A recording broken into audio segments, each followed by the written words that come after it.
سلامونه دوستانو، جوړ په خیر. بشیر وطندوست یم. د نن ورځې لپاره مو د انګلیسي ژبې د اولني لیول یا د لومړني لیول یا د بګنر شاګردانو لپاره یا د هغه کسانو لپاره چې هغه غواړي چې انګلیسي له سره څخه شروع کړي یا زده کړي، د هغو لپاره ځینې جملې دي چې د روزمره ژوند لپاره یا په روزمره ژوند کې دوی ترې استفاده کوي.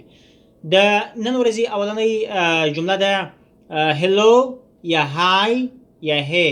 په دې اړه باندې مې ویډیو مخکې جوړه کړې ده، هغه تاسو کولی شئ چې استفاده وکړئ. هلو سلام یا های سلام. What is your name؟ ستا نوم څه دی؟ My name is Bashir. زما نوم بشیر دی. I am pleased to meet you.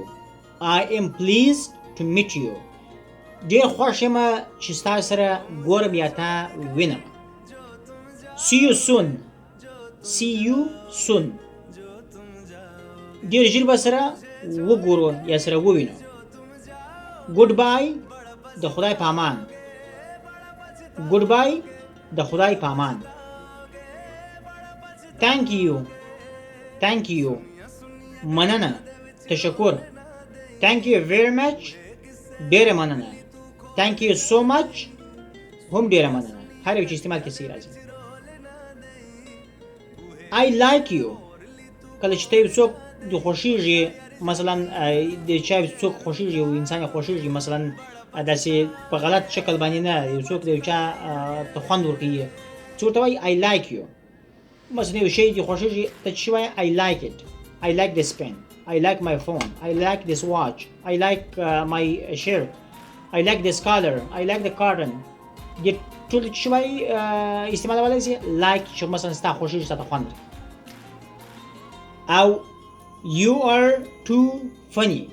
You are too funny.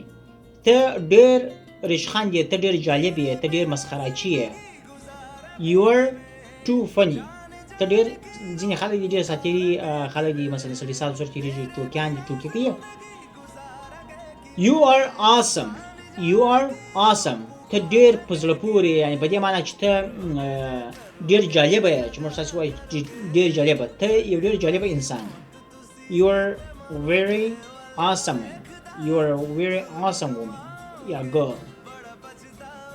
You are very beautiful. دلته ډېر متوجه اوسئ دوستانو. You are very beautiful. دا یوازې very beautiful وچ ته استعمالېږي، و ښځې ته استعمالېږي. دا هېڅکله ونر ته استعمال نه کوي. ونر ته به ونه وایي You are very beautiful، ځکه چې دا د مونث کلمې یا د ښځو لپاره چې کېږي استعمالېږي. د نر په اړه بیا څنګه وایي چې مثلا ته ډېر ښایسته یې. very beautiful و ښځې ته ویل کېږي You are very beautiful یا You are beautiful. ته ډېره ښایسته یا ته ښایسته یې. یا pretty. You are pretty. ته ښکلې یې. او نارینه ته به څنګه وایي You are handsome. You are handsome. ته ښایسته یې، ډېر داسې مثلا ځینې خلک دي ډېر ښایسته یې، داسې بدرنګ نه دي لکه زه مثلا. چې وایي You are very handsome. او همدارنګه You are very handsome صحیح شو. او بل د یو چا سره چې مینه لري، څوک چې خوښېږي، لکه ځینې وخت په فلمونو کې به مې لیدلي نجلۍ والد ته وایي I love you. love مینې ته وایي چې هغه د زړه او د مغز دواړو قبول کړي، یو څوک هغه یې خوښېږي، مینه ورسره ولري، دې ته چې ویل کېږي I love you. love یوازې د دې لپاره نه استعمالېږي چې هلک و نجلۍ استعمالېږي. دا ما تاسو ته یو مثال درکوي. love تاسو کولی شئ د مور پلار لپاره استعمال کړئ، د خور لپاره استعمال کړئ، د ورور لپاره استعمال کړئ، د خپلې ښځې لپاره، د خپلو اولادو لپاره، د خپلو ملګرو لپاره I love you. څنګه وایه I love you. زه ستا سره مینه لرم. او اوس غواړي چې د هغه څه پوښتنه وکړي چې آیا ته زما سره مینه لرې؟ Do you love me? Do you love me? آیا ته زما سره مینه کوې؟ کېدای ټول چې Yes I do. Yes I do love you. خو زه ستا سره مینه کوم. که نه کوله No I don't love you. نه زه ستا سره مینه نه کوم. او I hate you. I hate you.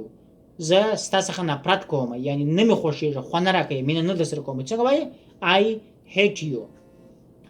حق غېږ کې نیول، مثلا په غېږ باندې کې اخیستل، دې ته چې وایي حق وایي. Let me hug you. اجازه راکړه چې تا په غېږ کې ونیسم یا غاړې غړۍ دي کومه.